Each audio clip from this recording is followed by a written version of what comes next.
Today, we want to look at the Cash Flow Quadrant by Robert Kiyosaki, and we'll have 3 takeaways that I learned as a solopreneur from the book and from this thought process. In short, we'll cover the basics of the Cash Flow Quadrant.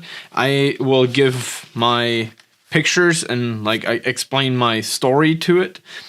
And then we'll have the 3 key takeaways that I started to implement and that I learned along the way of starting my own business. So let's dive right in. What is Cash Flow Quadrant by Robert Kiyosaki? He pretty much has the statement of you have a job, so you'll change time for money. You'll own the job as self-employed, but you still exchange time for money. Then you own a business, and you own the system, which means you'll have a team of people that you need a lead to make money. And then in the investor stage, you have your money making money. I think generally it's a really good concept to understand the different positions you could be in.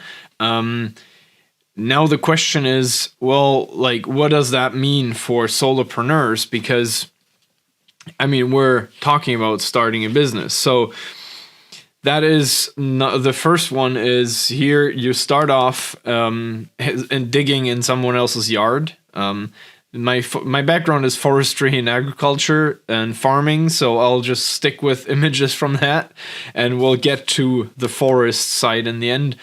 But the first step is you'll dig someone else's yard, you do someone else's garden work, or then you'll have your own garden where you plant your own plants and grow tomatoes and cucumbers. And the issue with that is, though, that over a year, you always need to start new and fresh every year. And that's the issue I have with being self-employed in offering a service. So this is where I see a self-employed in a freelance or service business where you offer a service that you need to start every time fresh. Sure, you'll get better, or sure you could go bigger because you could, instead of 1 tomato plant, you could grow 2 or 3 tomato plants. So you could have 2 or 3 projects at once, or you can have bigger plants. But the issue is once the plant season is over, once the service or the customer's done, he moves on, you move on. And so that's my issue that I have with this model here. Business owners have an interesting, and business owners in the sense of product-based businesses, and that's what we'll get to in a minute, is you have a fruit forest. A fruit forest is you're growing an orchard with apple trees, pear trees, all different trees that you can think of and that can grow. But you have a whole variety of products. And if you sell the products once or 10 times, it doesn't make your time more work because... So that's the cool thing about the apple tree is... It is it is the same work for one tree, but in the beginning stages, the young apple tree, the first year, it might not bring any apples. The second year, it might have 1 or 2 apples. But once the tree is 10 years old, it has so many apples on it that you don't even know where to go with all the apples. And that's, I think, interesting.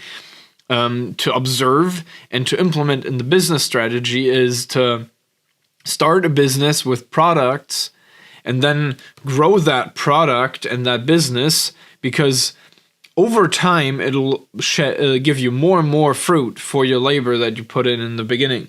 The last thing as an investor is I would invest in a forest of other trees. So here as a business owner, I'm focused on my apple tree.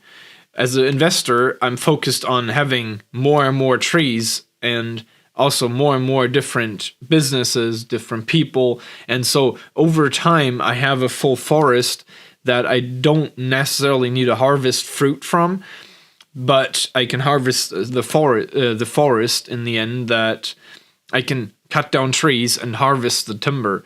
And that's the interesting thing with this cash flow quadrant, that you start off digging someone else's yard, then you have a service, and this is still quite similar because it's not something that will continuously grow, but that you need to put a lot of work in. And on this side, you'll start by planting a fruit forest, and then you grow it into a big forest by harvesting the fruits and the fruits of the tree, but also of the forest. And so I think that's quite interesting for me to understand the system better. So what are the three key takeaways on this one? So the first one is an obvious one, but start a business is the center. If you don't start a business, you're never gonna own anything, because that's the first truth. And I think even as entrepreneur or as a solopreneur, it's important that we realize exactly that. The next takeaway is to start a product and not a service. Yes, as a service, you will grow faster, because that's the point with the tomatoes. You harvest tomatoes in the first year where you plant them. But comes next year around, the kilos of tomatoes will start with 0 again. Whereas my apple tree might not have fruit in the beginning, but 3 years in, my apple tree will have 4 times the amount that you'll harvest from your one tomato here. And so this is where I think here the self-employed and business owner both can be solopreneurs. The difference between these is service or product. And so that's where I think it's so important for us to realize that we need to ship a product and not a service.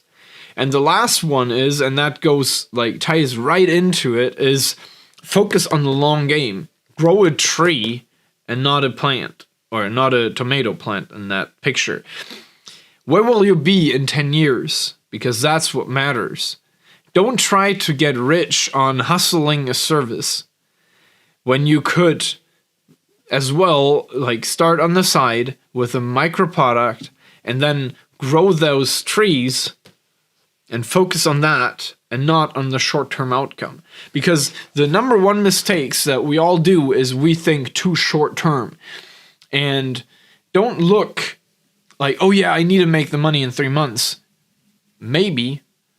But try to figure out how to play the long game. Because in the long game, nobody's going to beat you. Because so many people start, and that's the lesson, the key takeaway from all three condensed is start something and stick with it and do it well and do more of it. And that's the key essence of it all, is stick with it for long enough. Pick one thing, stick with it, write it out. And I mean, I'm 6 years in and I'm starting to get some apples from an apple tree because I didn't start the tomato plant. And there are some times where I totally regret it because I would love to see some fruit and I don't. And it's been so long to finally harvest the first apple, where I know that if I would have started as a service, I would have had 3 harvests of tomatoes. The issue is that in a year from now, my apple tree will continue to grow where the tomato plant needs to reset and restart. And so just keep that in mind when you pick what you want to do. I think for a solopreneur, the smartest way to do is to dig someone else's yard and grow trees, because this way is way shorter than to go this way. And so that's how I think the cash flow quadrant should be understood, is to try and do this and not try and do all 4. I know that we can also mix and match here a bit, but the key essence is to think smart about it and think long term. I hope you enjoyed this video. Give it a like and then watch this next one.